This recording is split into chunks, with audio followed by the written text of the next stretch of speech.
I'm really concerned by a lot of hotel groups. Do you mandate two-factor authentication? Do you have geo-fencing for your PMS? 90% of the PMS don't have that capability. So if the hacker knew how to get into a PMS and they knew the product, we would have 90% data breaches everywhere. From Hotel Tech Report, it's Hotel Tech Insider, a show about the future of hotels and the technology that powers them. Today on the show, we have Howard Phung, the Group Director of Digital at ProInvest Group. In this episode, we go deep into what makes a great tech stack, how to build your hotel's culture for the future and for growth, and how to select the right partners and optimize them for the future. It doesn't matter whether you're in a technology role or not. You will learn from Howard and you will improve your business after this episode. I'm really excited that we're about to dive in. Howard, thank you so much for coming on the show. We're excited to have an Aussie hotelier. I think you might be our first. Well, that's great. Really excited to be here. Can you start by telling us a little bit about your background in the hotel industry? You've obviously led technology at some pretty major hotel groups. Talk us through your journey and quick 30-second background. Sure.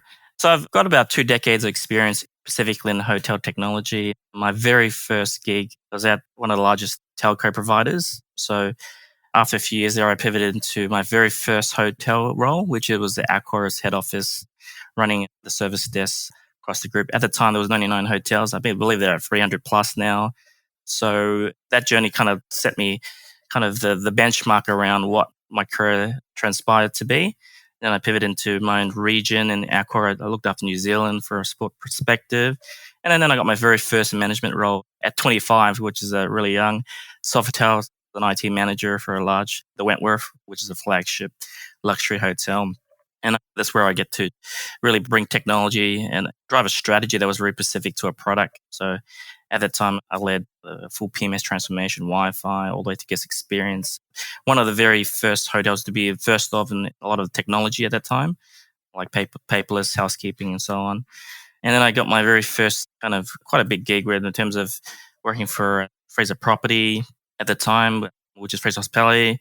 I went from 60 hotels over 100 plus for a lot of acquisition and had a lot of influence. I led kind of a team that selected a PMS, our cloud PMS for the group.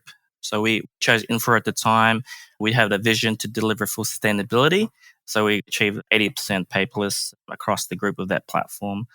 So we did paperless check-in all the way to paperless housekeeping to paperless ops. So it was great. Then all the accolades, started winning a few awards. EVT came and knocked on my door and said, hey, we need to take that big shift and transformation. So first day on the job was to shift the entire on-prem stack onto hosted, so that we shifted 55 hotels, took the pause into cloud. So really it enabled that group to scale very quickly.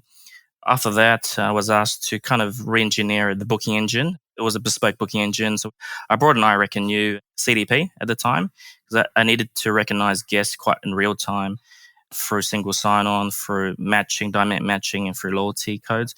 And so the booking engine is now infused, one of the very first booking engines in the world that's bespoke, and it actually matches your data in real time with payments tokenization paired to your account. So that was very innovative. And then kiosk came, it was really successful. I was one of the very first hotel groups to really drive kiosk adoption. We did a lot of integrations with loyalty, with customer recognition, to room selection. The pilot, I'll give you some context, the pilot started off with 20% utilization. At the end of a year, we started achieving average 90% adoption for kiosks. So that was really great. And then I met ProInvest and they knocked on my door. And then I eventually decided to take on a role where they wanted me to rebuild the team, rebuild the tech stack from scratch. And it was a very interesting challenge. So I took it on board. Now I'm here. I've shifted from 8 PMSs down to, we're at 3 at the moment, like ideally 2. We've shifted the entire landscape into cloud, from cloud HRS system to ERP to PMS. So we're run pretty light. And then during that period, we grew 300% in growth in terms of hotels as a result of having a very agile tech stack. So it sounds like the first thing a hotel company does when they know they need to step on the gas from a digital transformation perspective is that they call you or someone like you. My question is, what are your deal breakers? Like if a hotel company called you, obviously you're very happy with where you are and you're kicking ass right now and growing the business. But As a digital transformation expert, a hotel company calls you and you're kind of vetting them as an expert. What are the things that you look at where you're like, absolutely not, I will not work at that place? What are the kind of red flags that you see in those organizations? Whereas the opposite obviously was true for ProInvest and EVT, where you saw the potential there. There's a few things that I look for in a group. Generally, owner operator is kind of what I like to work with. The reason being is that you can make a decision on the day around your tech strategy. If you're a hotel management company, you still need to socialize your roadmap with owners, which it's a process. It takes 2 years sometimes just to get that roadmap signed off. Owner operator is one of the best set up. You see a lot of groups that have that mix. They can scale quick with technology. You've got large hotel management rights. They're still trying to select a cloud PMS. There's a few groups that work with. They're still confused where they want to be. And their priority is the CRS piece, right? That's where they make their money. And I get it. For an operator, we're all about end-to-end tech stack. We look at the whole ecosystem and ultimately delivering a bottom line that makes sense for the investors. Another area that I see as probably a key red flag is around the maturity, understanding of technology. I wouldn't work for a CEO that just didn't prioritize technology. And they need to really fundamentally understand in order to scale, to drive efficiency. There's a certain level of foundational knowledge that I look for an executive. Like basically, there's quite a few questions I ask them quickly in terms of technology. How do you see it assisting with the growth, of the company? So some CEOs that I've spoken to in the past, they just think technology is just a reactive element of the business. They have to have it, and it's quite a reactive mindset. The CEOs that kind of resonate with me is how I want to grow. I want to grow 300% in a short amount of time. I have the funding. I have the backing of the investors. Those are the types of things I like to see. Also, autonomy around structuring your team. One thing you don't want, a red flag is we need to stick, it's too risky, Howard. We don't want to go with a different structure. It might cost too much money. If you're too focused on costs, that's a significant red flag. We should be focusing on the upside. We should be focusing on the growth opportunities. One other thing is I look at their track record around their brand. So you might see it's not that hard to Google a brand and see where they're at in their journey. And if they're not investing in their PR, their brand equity, that's a red flag to me. They're effectively a dying, but they're a Kodak. And there's a Kodak moment, right? You mentioned that you guys started from 8 PMSs across the portfolio down to 3 or 2 and hopefully 1 soon. Was that something that you looked at during the interview process and were like, this has to change before I can work on the rest? 100%. During the interview process, it was an open book discussion. So they weren't hiding anything. If they were restrictive around what was going on in the business, wouldn't have jumped on. So they were very transparent. They were frustrated at the current leadership around the PMS situation. They needed direction. They need a very clear roadmap on how to get there and the costs. So they wanted a plan. And that's what I love about the leadership here is they know what they want and they just want someone that puts in a plan that makes sense and execute. How did you think about whittling down 8 to 3 to 2 to 1 on the PMS side? And were all 8 of those contenders, or you kind of like knew immediately like 4 were out and they weren't working, but like 4 were contenders and had a right to come in and pitch you for that business? It's a good question. Initially, I wanted to take away the bias, particularly myself working with certain PMSs. So I hired a leader in terms of property management systems space, and I got them to go out and interview every single PMS provider. And we had a matrix. We knew what we wanted, and we wanted to see how hungry each PMS vendor was. And it's quite interesting. During that process, we saw some PMS vendors, they were too busy growing with another hotel group. They weren't interested in developing any features. They said their R&Ds, it's stopped. They're not going to put a cent into the platform. The others were we saw is we shouldn't need to tell a PMS vendor how to develop their product. We wanted to see vision, roadmap, capability. Most importantly is AI as part of their strategy. That's a key, right? And so we saw a lot of PMS vendors that didn't have AI in their strategy, which was highly concerning. And that kind of dropped our 8 down to like 2 from that regard. It was quite an easy process. It took about 6 months. Then we looked at the commercial side. We looked for the most cost-effective. Generally, when you work with a partner, the initial approach a lot of vendors take is let's rip them off. Let's charge them a lot of money. So we saw partners that were really hungry to work with us. So they gave us significant discount that was equivalent to a global brand. So we saw like, okay, this partnership's going to work. And then in return, we also will be like a representative for their product across the region.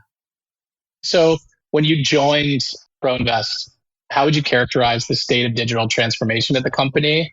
And where are you guys today? And where do you see the company in 5 years? When I first joined ProInvest, it was in I would say a startup phase. They grew so quick. They went from 3 hotels at the time to 8 at the time. They didn't have a tech stack. They were budgeting their IT costs based on one accounting code, GL code, you'd say, and you had no visibility. So it was one of those big bang moments. Then they realized we can't operate, we can't scale in this current state.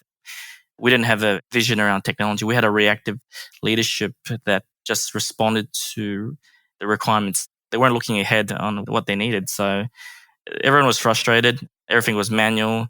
It was the most basic things, I would say, and technology wasn't right. And effectively, it was a house on fire, I would say. Everything was burning down because you couldn't see your data and it wasn't accurate. So I looked for certain qualities, very startup mindset, agile, flexible, hardworking, and we needed to bring in innovation. I could have brought in someone that had a lot of experience. They worked for a large hotel group, but they didn't quite understand how to decouple, a small startup. So I look for hunger and attitude and really intelligent problem-solving skills. So those are the people I brought together, and we were at the whiteboard trying to solve every single problem. Like we had data discrepancy issues, we had standards issues. So in this current state now, we have a unified PMS, one standard, one data strategy, and we're on the roadmap to consolidate into eventually one PMS. Today, any executive can get a report, a daily revenue report, fully automated, fully mapped, ingested with the right market segmentation, very strategic, and we ingest that into our data warehouse and powering. We use some of the elements of generative AI to help match the data. Traditionally, would require 2 to 3 people trying to figure out overnight how should I code this data. We use generative AI to map that. It's learning quite quickly, and so we're getting near real-time analytics pretty quick. As soon as the data is available, we're ingesting it into our platform, and we're using our core. We've hired some data scientists to help us add value to that data. So we're give you an example. We now can, as soon as the revenue data is ready, we're ingesting payroll data, we're ingesting revenue data, we're ingesting POS data. So we can now drill down by meal periods based on a particular role, on how much it would cost you to run that per check. We use the predictive element of Power BI to have a look at, okay, you've rostered 5 FTEs or 5 full-time roles, 3 casuals, but we're predicting you're only going to make 10 grand. We need you to scale down by 3 FTEs to be profitable, right? So those are types of automation. So we've stabilized, we've centralized, and now we're kind of seeing the fruits of their automation elements today. I'd love to go through from pre-stay to in-stay to post-stay, like the tech stack at ProInvest, and where it was when you guys started and where we are today. And then maybe we'll go into the areas of interest for the future where you feel like, obviously there's always more work and optimization to be done. So let's start with pre-stay. How are you guys acquiring guests? What are the big focuses from a technology perspective, whether it's CRM, revenue management system? How do you bring guests in the door? There's a few. Prior to starting, there wasn't a strategy. It was just bang out email marketing, try to get them to book. So that was the strategy. Now in this current state, we've got AI-powered recommendation engines. So particularly luxury brands, Kimpton, we effectively, the marketing aspect needs a bit of work. So we're in the process of trying to bring in Revenate to really feed the different personalization element of it. But what we do is we have a unified hotel website, and we've invested quite heavily on a digital marketing agency that's optimizing the search engine optimization, keywords, particular brand pages, promotional opportunities. So that's our bread and butter for customer acquisition. We're identifying them quite early in the journey, and we're trying to market to them where possible through those indirect means. So we've brought in this agency that really helps us elevate identifying them early. And we use a variety of tools. We're experimenting constantly. The great thing about being early stages, we tried Hotel Network. We've tried many different tools to help bring that marketing. I would say it's an evolving process. I don't think we've got it right yet, but eventually we'll get to a point where When we have a centralized CDP unified across the entire group, that's when we start seeing the real fruits of upselling. So let's say that we've transferred, they've booked, we've got a pre-arrival email, just the general PR. Some groups we use guest folio for the upsell element, but some use Note One with a variety of tools. Which booking engine do you guys use? Is that unified across all the properties also? No, we use variety. So independents, we use the Sabre CRS solution. That's great. It's a great solution. That's been around for a long time in terms of, I didn't feel the need to change that profile app. It delivered what we need. It's quite easy to plug and play and scale that particular platform. The others is we use The Edge for our core brand, and then IHG's got its own proprietary booking engine, so we don't have a choice. So we just hand off the booking straight to IHG once we've converted the customer from a digital perspective. What does your guys' meetings and events tech stack look like today? So we use Delphi FTC simply because of our relationship with IHG. It does the job, but if we looked objectively around the product itself on what other players are doing, there are far more innovative solutions out there that I've used. And previously I used Ivy, which is it was a startup at the time. If you look at it, it's quite an end-to-end tech stack. And then I'm liking like Meeting Temple. We tried to put Meeting Temple in, but they didn't have Oracle at the time, wasn't ready to do an integration. So that was a no-go for us. But they're doing some pretty interesting stuff around the digital space and how the booking end-to-end elements. Delphi FTC, it operates on a Salesforce. So you need an in-house developer that has Salesforce skills to really enhance the product. It's quite expensive to aggregate data out of that into your Power BI. So it is a true enterprise system, but I think this space will get disrupted over the next few years with generative AI. Like whoever has a generative AI CRM will win a lot of customers. Could you talk about the role of the data warehouse? What are the data sources it's ingesting? And what does it allow you to do that you couldn't do without it? I think the first purpose of a data warehouse for us is, we needed a data mapped to a consistent standard. We look at revenue based on market segmentation. And we're working with IHG, Accor, and independent brands. It was quite difficult to really get someone manually to map some spreadsheets and some macro to make sense of the data. So, when I first started, 1/3 of the office were somehow doing some form of mapping data, like 1/3. If you leave at the head office, they were just sitting there on Excel spreadsheets trying to clean the data before they could use it. So what InTouch does is it's got our standard. It's ingesting data, whatever form, from whatever hotel. So we're taking POS data, we're taking PMS data, we're taking every single data point in there, so we can really drill down to the transaction level. This credit card surcharge on this particular booking, we can drill down quite rich, right? And then we brought in demand data, we brought in STR data to see where we're currently ranking. We're bringing in a lot of budget forecast data into the platform. And the beauty of this platform is we can now see on a particular hotel, particular month, on a particular market segment, how we're performing over the last few years. So that's the beauty of this platform. For me, the fruits of it is pulling that data out into a generative AI platform. The jury's still out around what platform handles that data the best. I'm using Microsoft, but I've seen some great tools out there that has some IP logic in there that's moving quite quick, so we can pivot quite quickly. That's the beauty of having it, that your data centralized. You can pivot the data stream quite quickly. And that's the purpose. It's to clean our data. It's to make sure it's consistent, reliable. And the ETL element, they're doing it. Generally, you need quite a proprietary tool like Matillion to pull it, and it costs more than probably 4 PMSs just to deploy it. InTouch has got its own scripts, its own proprietary code that can ingest out of Oracle, or out of certain platforms. And that gives us probably the most cost-effective data warehouse tool out there on the market today. So that's the main point of that platform, is to fire data in a standard that we want, so we can do some crazy stuff with it. So a guest gets the property. Can we talk through the guest experience tech stack and like what goes into powering that at your properties, and how much leeway did you have with the brands where they're like, oh, you have to use this solution, versus like, what could you actually bring on yourself, and how's that going? So I'll look into the brand where we're kind of innovating quite heavily.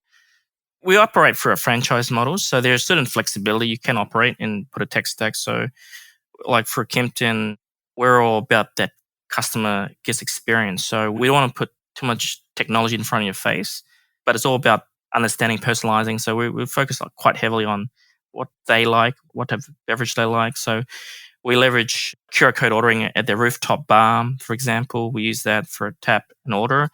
But equally, it's not in your face. It's only there when the queue's long. So we try to balance that technology. We have tablet ordering solution, post to calling down the phone. Just a nice, simple menu, click in, straight in. It's just we try to make it 3 clicks, and then you can get your burger. And is that something you guys built in-house, that tablet solution? No, we chose a local partner, Australian partner called Tappendium to do that. So we looked at many solutions out there, like global brands, but everyone's trying to make a buck and try to on-sell other capability. We just wanted it to do a very simple thing, right? We don't want to replace the phones. A lot of people try to replace the phones, but the technology does play up quite consistently in the rooms. So we just want to make sure if they're unhappy about something, they can just pick up a phone and call reception. So the beauty of a tablet, a nice tablet size, is we work with a celebrity chef, Luke Manigan, and it's very appetizing. It's famous burgers and certain steaks. We've seen like 20 to 30% revenue uplift just by kind of showcasing his products, having that product. So it's all about right fit. Then we, at the Holiday Express, the clientele, they're not going to spend a lot of money. So it's a simple QR code in every room. We don't provide actually room service. So once they order, they have to walk down and grab the meal. The benefit of that is the system will give them a text, your food is ready or your item's ready, and they'll come get it.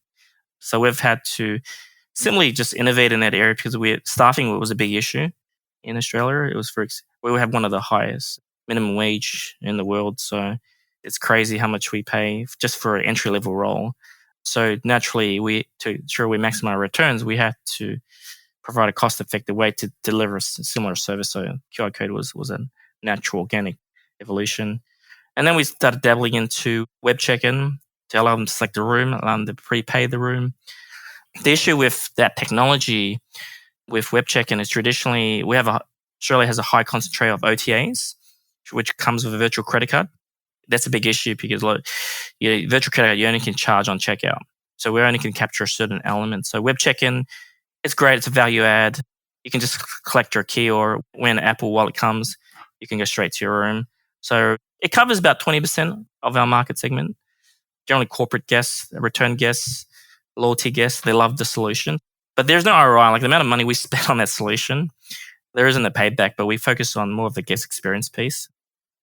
Obviously, two things that are really top of mind for hoteliers are sustainability and cybersecurity. I'd love to talk through your beliefs on both, like where are we from a sustainability perspective? Obviously, there's some camps who say that we kind of like overshot on sustainability. And now like the ESG initiative is just like, there's a lot of fluff there. And that some of the things aren't as economical as we thought they would be. But then obviously you have like, Malia announcing that they're getting a couple of their Thai and Vietnamese hotels to like 10 to 30% solar power. So where do you see sustainability? Where are you guys at from a renewable energy sustainability initiative at ProInvest? It's a great question. Very relevant for ProInvest. ProInvest brand is actually built around ESG. So we have a One Countless Experience brand. That's a logo. And the company's vision is that we partner with financiers, investors that wants to achieve a certain ESG rating. In Australia, we work with Neighbours, which is effectively measures your water wastage and your energy consumption. Across every new build that we've done, we're achieving 4.5 to 5, which is near 5 is like kind of like near the maximum, right, of the rating. So our particular portfolio, Holiday Express, we're achieving clearly a lot of them are 5s in the portfolio. As a result, we hold one of the biggest green financing loans with Ariel Bank, which is a very large bank overseas. And so there are actually financial benefits to be sustainable. We see it as a founder's core responsibility. We see it as a responsibility to be a responsible investor. So we kind of drive that in the market. Every single conference we're in, we're talking about ESG. So we're a leader in this space. And it's not just energy and wastage. There's an S in the ESG that a lot of people don't focus on, the social elements. So we launched like a sponsorship program for people that's doing it tough. So we're sponsoring universities, we're sponsoring certain courses to help hoteliers or help people get into hotels. So Southern Cross University is one of our biggest universities that we partner with. And the funny thing is what we would do is we actually recycle all the cans. You know how you get 5 cents back or 10 cents back per can. And we actually put that entire recycle process and the money we get back into the sponsorship program. So those are the type of things that we also launched quite an extensive graduate program. We're committed for 2 years to groom an individual to be very mature leader out of that program. So 1/3 of our head office is graduates at this stage. So, that's one thing we're really, really proud of. If we take a step back, we look at, okay, like IG, Accor, they're all saying ESG, ESG, but what can they really do to push the boundaries? It's not about just, eliminating plastics, right? It's about looking at, I think the number one area that we need to address is the energy consumption. I think there's a lot of buildings out there, legacy buildings, old buildings. They're just chewing up probably, I would say, 80% more power than any other traditional new building that you build. So I think there's a responsibility. We're starting to see like banks not allowing refinancing if you don't hold a certain ESG rating. So it's a responsibility to do with the initial cycle of investors. And I think the big brands should only partner with responsible owners. We need to start creating that boundary. If you're not committed on this level, it's very CapEx intensive. So we haven't seen a framework out there for a large brand to say, this is what you need to do to comply with our ESG rating. It's very greenwashy at the moment. They eliminated plastic. They do a few things very optically, and they think they've ticked the box, right? But you don't see anyone holding the neighbors rating. Like it should be something the hotel brands, being the other one is driving this demand. They should be kind of mandating this. It's a big problem for our environment. And from a cybersecurity perspective, where do you feel like the state of cybersecurity is for Australian hotels? Obviously, Australia may not be a big target, but hotels always are because of the transaction volumes. Where are you guys in that journey? What do your vendors look like? You are correct. Like cybersecurity is probably 20% of my remit. That's what keeps me up at night. And, there was a period where during the Russian-Ukraine war, Australia was a target because of the influence in certain aspects of our involvement with some donations. So I saw probably 200% growth in DDoS attacks from Russia. And so that's a big issue. So we've had some major breaches. Medibank, one of the largest breaches, like everyone was affected in the country. I think they had 80% of the country on their database that's been affected. But it's true. I've worked for so many hotel groups. We're very lucky that our footprint's so small. It is not even worth the time and effort to hack such a small hotel group. Hackers only really target people in the billions, 200 million plus ransomware. So I'm really concerned by a lot of hotel groups, a lot of PMSs too. During the due diligence of PMSs, I asked them, do you mandate two-factor authentication? Do you have geo fencing for your PMS? 90% of the PMSs don't have that capability. So if you get key logged, if the hacker knew how to get into a PMS and they knew the product, we would have probably 90% data breaches everywhere. We've got so many weak solutions out there that don't mandate 2FA. One thing I like about Oracle solution is it's mandatory. It's not negotiable, right? They apply that minimum framework, compliance framework on their platform, so you can't breach the platform. Anything else other than 2FA that you look for in a PMS that differentiates between the good and the bad ones? So geofencing is one of the number one probably things I look for. So Oracle, for example, you can go geofence, you can turn on like IP whitelisting. So what that means is only your network, your office can access that cloud PMS. Being a cloud PMS, you don't want people in Russia logging into your platform. Like it's scary, right? It's so accessible. So that's the number 2 feature I look into. Number 3 is I look at whether they've achieved certain compliance, ISO 27001 compliance for data protection laws. So what that means effectively is they purge their data, they purge their credit cards, they follow such a rigor compliance. Even if you breach, it's not going to be a mass breach. It's going to be a very limited contained breach. And probably lower probability of a breach because the hackers know there's less loot when they get in. Exactly. And in tokenization, till this day, there are some vendors that some PMSs don't mandate tokenization for credit cards, which is concerning. But then the fraud protection in credit cards are so great now that it's pretty hard to, like hackers probably don't look for credit cards anymore. What they are looking for, if you look at the behavior of a hacker, they're looking for your information, looking for your date of birth, so they can steal your identity and empty your bank account, steal your mobile. They're looking for enough information so they can take your mobile from you, and then they can eventually probably reset your 2FA and then get into your bank account. So in that rubric, there's ISO certification, there's 2FA, and then what were the other ones that would be those checkboxes? SOC compliance, we look for. Just make sure that if you're holding credit card, what PCI level you're holding. So we look at all those type of things. More certification, the better, I would say. And so it's just those certifications for anything that contains booking or payment information, basically? Any type of like guest data, anything like considered as PI data, they've got to have that minimum level of compliance. So when we onboard a supplier, everyone needs to make sure they complete a privacy impact assessment. A lot of people don't do that. Like, it's quite scary. Like, they're getting non-IT people approving cloud products, for HR systems or even like storage platforms. There was a big hotel group, independent operator, that got hacked because they put the entire employee filing system in a cloud, a cloud software storage provider, right? It only took one HR person to get keylogged and hacked, and they had the entire employee database. So isolating sensitive information is so critical in this day and age, and encrypting, very important. Awesome. Well, Howard, I know you have a busy day ahead of you. Is there anything else that you feel like hoteliers need to be aware of today that we haven't covered? I think the most prominent point I would probably make is your tech strategies. It's got to be laid with AI, generative AI, not just AI, but generative AI. And the more we push as an industry, the more innovation that will occur. There's only a handful of providers that are looking into the space and investing in the space. So we don't want to be behind the eight ball with technology, and we all have a collective responsibility to push our vendors to innovate. If we're putting in crap solutions because it's so cheap, like, we only have ourselves to blame. So I think I would really recommend everyone to spend their time to make sure they're looking through the roadmap for every solution you're putting in. Well, Howard, thanks so much for coming on the show today. This has been awesome, and we're absolutely going to have you back soon because I know there's a ton more to cover. Sounds great, Jordan. It was a pleasure. That's all for today's episode. Thanks for listening to Hotel Tech Insider, produced by HotelTechReport.com. Our goal with this podcast is to show you how the best in the business are leveraging technology to grow their properties and outperform the concept by using innovative digital tools and strategies. I encourage all of our listeners to go try at least one of these strategies or tools that you learned from today's episode. Successful digital transformation is all about consistent small experiments over a long period of time. So don't wait until tomorrow to try something new.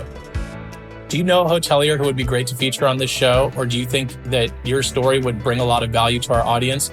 Reach out to me directly on LinkedIn by searching for Jordan Hollander.